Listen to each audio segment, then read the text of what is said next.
No vídeo de hoje vamos falar do jogão 1-1 Corinthians e Palmeiras, das atuações dos jogadores e da coletiva de imprensa com Abel Ferreira. Espero que vocês estejam bem, eu sou o Dinei Siqueira e esse é o canal Pacto Alviverde, o canal para falar de futebol de maneira alegre, divertida e descontraída como deve ser. Bora, vamos falar de Palmeiras. Bom, jogão ontem, hein? Jogão, gostei do jogo, gostei do time do Palmeiras. É óbvio, torcedor palmeirense, que foi muito ruim ter empatado, né? Foi ruim, a gente perdeu 2 pontos, essa é a verdade. Corinthians desfalcado, o volume de jogo que o Palmeiras apresentou ontem, mas esse é o lado positivo, O Palmeiras jogou ontem como não vinha jogando nos últimos jogos, ou melhor, como jogou no último jogo, né? O Palmeiras apresentou um volume de jogo muito bom, um volume de criação de jogadas muito bom, principalmente no primeiro tempo. No primeiro tempo, o jogo foi só do Palmeiras. Só do Palmeiras. O segundo tempo, então, imagina. Como disse o Abel na coletiva, né, o Palmeiras fez os 2 gols. Basicamente foi isso. Tá? A gente teve um baita de um jogo com o Palmeiras massacrando o tempo todo ali. O Corinthians no primeiro tempo ainda teve um ou outro lance ali e tal, mas o Palmeiras em cima, muito presente, com um ritmo muito forte, com uma intensidade muito forte. É assim que a gente quer ver o Palmeiras jogando.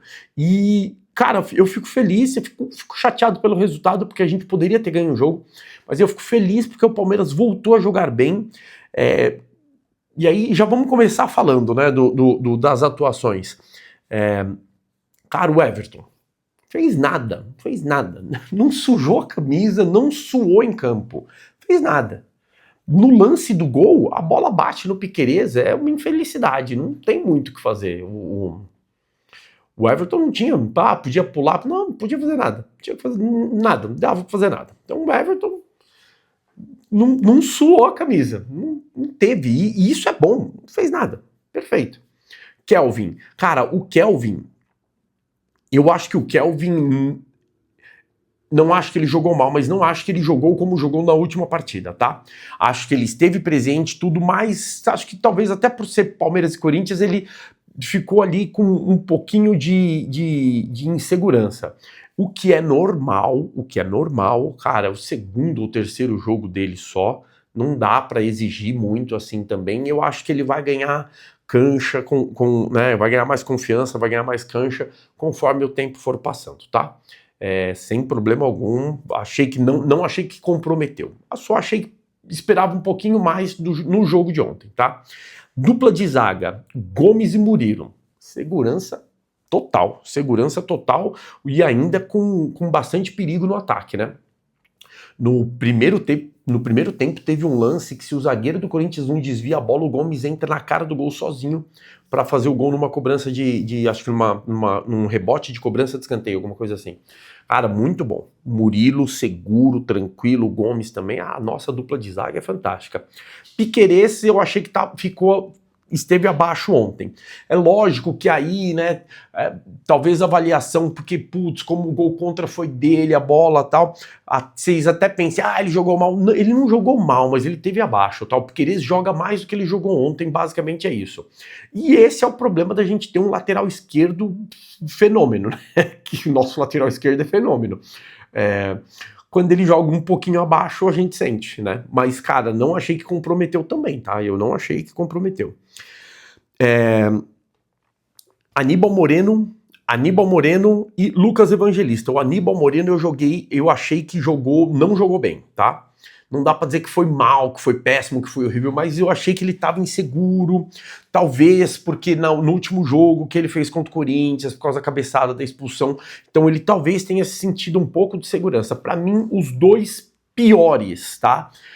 Ou melhor, os 2 menos bons, né? Ou menos, ou ruins ali, né? Abaixo do restante do time foram Piquerez e Aníbal Moreno, tá? Evangelista, pra mim, jogou uma partidaça. Cara, como vai ser bom o Andréas chegar. Porque vai motivar o Lucas Evangelista a se destacar. Cara, só do Andréas ter sido contratado ontem, o Evangelista tentou comer a bola, ele apareceu, ele não fugiu de jogada, ele combateu, ele armou, ele organizou. Foi muito bom, foi uma partidaça do Evangelista, foi uma partidaça, jogou muito bem. Aí no meio de campo, Maurício e Felipe Anderson.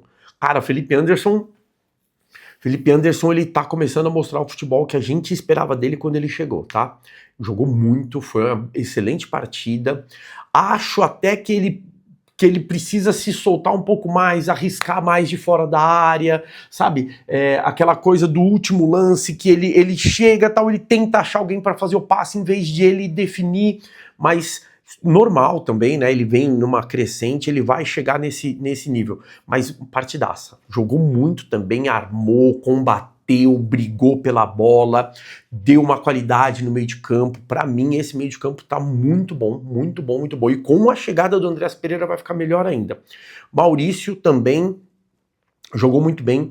O Maurício, vocês podem perceber que quando ele joga com o Felipe Anderson, ele deixa o Felipe Anderson organizar mais as jogadas e o Maurício começa a sair abrindo, né? Tenta aparecer numa ponta, na outra, de vez em quando chega no meio. E os melhores lances e as melhores jogadas são quando o Maurício não cai pelas pontas, quando ele vem pro meio, quando ele aproxima. Né? Aquela coisa, mas parece que agrupou todo mundo. Sim, quando agrupa todo mundo, né? Que nem futebol de escola, assim, de criança, que todo mundo corre em cima da bola. Quando o time do Palmeiras faz isso, que vem o Felipe Anderson, o Maurício e o Flávio Lopes, os três juntos, as jogadas acontecem absurdo, porque os três têm muita qualidade. E aí esse toque 1-2 passa, abre pro Vitor Roque, isso acontece, isso flui muito bem, muito bem, muito bem, muito bem. Flávio Lopes foi eleito o melhor jogador da partida, né? Eu achei que ele jogou muito bem mesmo, muito bem. Não acho que ele foi o melhor, mas, cara, para mim, ele não foi o melhor porque um cara roubou um pouco mais a cena do que ele, mas assim, tipo uma vírgula a mais, uma coisa de nada a mais. Que foi o Vitor Roque. Para mim, o Vitor Roque destruiu com o jogo. Jogou muito, chamou a responsabilidade, que era algo que a gente estava cobrando, ele chamou a responsa, aquilo que o Flaco fez, né, de pegar a bola, botar embaixo do braço e falar no pênalti, deixa que eu bato, o Vitor Roque fez ontem, né, e brigou, foi pra cima, disputou todas as bolas, cara, pra mim o Vitor Roque foi o melhor do jogo ontem, com o Flaco ali, ó, quase empatando com ele, e o Flaco levou o prêmio, ótimo, tá tudo certo, mas eu gostei muito do que eu vi, tá? Eu sou o tipo de pessoa que vai enxergar as coisas boas, sim, tá? E como eu disse, as coisas ruins, que para mim nem foram tão ruins assim, a gente consegue melhorar, trabalhar e melhorar. Se o Aníbal Moreno e o Piquerez ontem tivessem jogado no altíssimo nível deles, e o Kelvin também, nosso time poderia ter ganho? Poderia, mas a gente poderia ter ganho do jeito que jogou ontem, tá? Porque o time do Corinthians realmente assim, achou um gol e não fez mais nada. No segundo tempo, o Everton não pegou na bola. O Everton pegou na bola com os pés para sair jogando, quando alguém tocava para ele. Cara, o Corinthians fez nada. O Corinthians fez nada. O Corinthians fez nada. O que deixa a gente pé da vida é exatamente isso. O Corinthians não fez nada e a gente empatou o jogo. E é aquilo que eu disse no vídeo ontem, né, de pós-jogo, aquele vídeo mais curtinho, mais rápido, que é isso, né? A gente precisa aprender a definir o jogo, a gente não mata o jogo quando precisa. A gente fez o primeiro gol, a gente na sequência teve outra chance de fazer gol e o que a gente fez? Não matou o jogo. Então a gente precisa matar o jogo, a gente precisa aprender a matar o jogo. É o que o Flamengo faz, por exemplo. É o que o Flamengo faz, por exemplo. E, por exemplo, ontem o Flamengo não fez e o que aconteceu? O Grêmio empatou o jogo. Então, a gente precisa aprender, né, que esses caras aqui, ó, essa gambazada aqui, eles só esperam uma oportunidadezinha mínima, para tentar estragar a nossa vida. Então a gente não pode deixar, a gente tem que ir e matar o jogo, a gente precisa aprender a matar o jogo. Bom, o lado bom de tudo isso, cara, eu acho que o Palmeiras entra num período agora, né, são 15 dias sem futebol, né, sem jogo. O próximo jogo do Palmeiras é agora contra o Inter no dia 13 e depois contra o River dia 17. A gente consegue receber o Andreas Pereira, encaixar ele no time, fazer esse time encaixar para jogar contra o Inter, e o jogo contra o Inter será a preparação para o jogo do River, tá? Do jeito que o time jogou ontem, a gente não perde pro River, tá? Porque o jogo contra o River é diferente do jogo contra o Corinthians. Contra o Corinthians a gente tem tensão, tem, né, toda a mística do derby, tudo. Contra o River não. Se a gente jogar desse jeito contra o River, a gente ganha do River lá, tá? Então a gente tem tudo para fazer uma excelente pausa aí, né? Focar em treinar, focar em encaixar esse time com o Andreas Pereira, do jeito que o time jogou, encaixar o Andreas Pereira no time, ganhar mais qualidade e quando retornar, voltar a buscar os 3 pontos contra o Inter e logo na sequência tem buscar essa vitória contra o River Plate, que para nós é o que realmente importa, né? O jogo mais importante aí para nós na sequência do ano até o momento, né? Boa. Aí vamos falar um pouquinho rápido assim da coletiva de imprensa do Abel. Cara, o Abel ele dá aula nas coletivas, né? O Abel dá aula nas coletivas. Ele chegou lá tranquilo, né? Até um pouco cabisbaixo, triste, porque realmente perdemos 2 pontos, é isso, né? E aí, olha as perguntas dos repórteres, né? Tudo no sentido de, por que você não trocou mais? Cara, eu vendo a coletiva de imprensa do Abel, eu me coloco no lugar do Abel às vezes.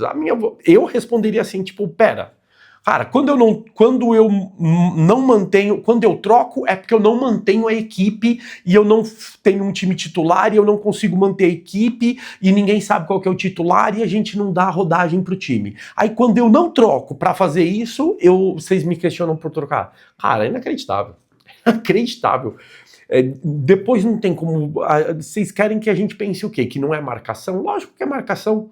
Os caras ficam ali na falha, no erro, buscando, tipo, o que ele fez, ele não fez isso, então eu vou perguntar, eu vou cutucar. Cara, não adianta, né? Não tem como. Aí ele vai lá e fala assim, cara, eu não preciso mudar. Eu não preciso mudar todo mundo, eu sou obrigado a mudar todo mundo? Eu não preciso mudar. E ele foi perfeito. Ele ia fazer o quê? Ele tirou o Maurício porque o Maurício cansou, porque o Maurício sentiu. Aí botou o Facundo. Aí depois ele tirou o Felipe Anderson e botou o Sosa.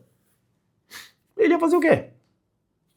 Ele fez o que ele precisou fazer. Ele tentou manter o time estava jogando bem. O time não estava mal. O time estava jogando bem. Ele ia trocar pra quê? Pra tentar fazer alguma coisa diferente. Não estava. Quem estava em campo estava jogando muito bem. Ele não tinha como trocar pra melhorar. O que estava acontecendo estava bom. Era, sei lá, eu até arrisco dizer que se tivesse mais meia hora de jogo, o Palmeiras não ia marcar o gol. Mas a maior chance de marcar o gol era com o que tinha lá em campo, não era com quem estava no banco para entrar. Não adiantava mudar. Se a gente entrasse, se botasse, pegasse os do banco e colocasse, o nível certamente ia cair. Então ele fez certo, ele manteve o time para tentar ganhar, perfeito. Sem muita frescura. Esse tipo de pergunta aí é só para dar cutucada. E aí depois ele fala do Veiga, né? Fazem acho que uma repórter, não vou lembrar quem, faz a pergunta do Veiga, né? Fala da lesão do pubis e tal, não sei o quê. Cara, o Abel estão tentando criar uma narrativa, pintar uma coisa de que o Veiga e o Abel estão brigados. E eles não estão brigados, tá? Estão tentando pintar alguma crise interna de que o Veiga não gosta do Abel, ou que o Abel não escala o Veiga e não gosta do Veiga, e por isso que o Veiga tá desmotivado. Não tem nada a ver isso. Não tem nada a ver isso. Eu vou bater de novo na minha tese, porque é a informação que eu tenho. O Veiga sentiu sim a lesão, não sei se tanto quanto está sendo dito por aí, mas junto com isso ele teve propostas. E aí as propostas não vieram do jeito que ele queria, e ele continuou o tratamento. Então ele se ausentou temporariamente por conta do tratamento, e ao mesmo tempo foi tratando das propostas. Não vieram as propostas que ele queria, e não virão. Agora não. Ele vai ter que voltar a jogar, em alto nível, e quem sabe no final do ano as propostas cheguem. Basicamente é isso. E ele sabe disso. E o Veiga também tem informação de que o Veiga está totalmente disposto a recuperar o espaço dele no Palmeiras. Cara, eu sou fã do Veiga, acho ele muito bom jogador, acho ele excelente pessoa. Se fosse pra ter tido treta com o Veiga, ele teria tido treta com o Abel, entre o Abel e o Veiga, lá na época do Scarpa. Lá na época do Scarpa. Que agora começou um burburinho também, né? Que o Abel não gostava do Dudu, o Dudu não falava com o Abel, o Scarpa a mesma coisa. Que eu saiba, não tem nada disso. Mas, sei lá, né, o futuro vai dizer.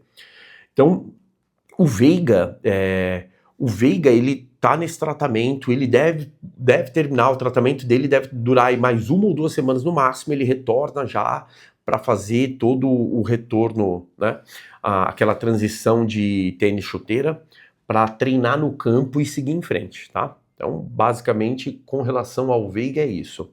E aí ele fala, o Abel traz à tona aquilo que a gente falou no vídeo, acho que de sábado, né? No vídeo de sábado a gente falou, que é o time que é a grande diferença do Flamengo para o Palmeiras, né? E aí ele não cita o Flamengo, mas ele diz, né, que como foi feito quando ele chegou, estamos fazendo agora novamente, e o Palmeiras, junto, presidente, Anderson Barros e ele, estão construindo um time, uma equipe para 5 a 6 anos. É isso, gente, é isso. O nosso time é para 5, 6 anos. Nesse time que jogou ontem, cara, no time que jogou ontem, quem tem mais idade, o Everton, Gustavo Gomes, né? No time que jogou ontem, o Everton e Gustavo Gomes. Aí, a gente tem aqui mais experiente, o Piquerez, o Veiga, né? Vão entrar Paulinho, Andréas, ainda tem a molecada da base subindo. Ontem o Eric Belé já ficou lá no banco de reservas. E o Abel até falar, eu ia tirar, sei lá, o Flaco para colocar o Eric Belé. Tipo, não comparando, depreciando, mas dizendo, tipo, não vou tirar, é garoto da base.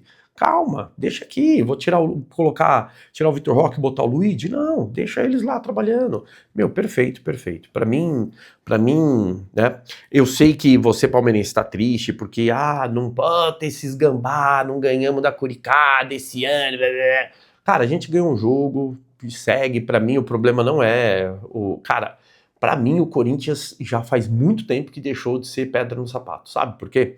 A gente fica chateado e tal, mas eu fico chateado quando perde do Vitória, do Bahia, do Sport, do Mirassol, do 15 de Piracicaba, eu fico chateado, porque a gente é palmeirense, a gente fica chateado, quer que o Palmeiras ganhe tudo, mas a gente também tem que entender que não vamos ganhar tudo sempre, né? Mas é isso, deixa seus comentários aí, me diz o que você acha, o que você pensa, deixa seu like, um comentário, se inscreve no canal, vem trocar ideia comigo, manda aí, tá? Foi bem rápido aí, um pós-jogo, um resumão aí de tudo, beleza? Bora, valeu, avante palestra!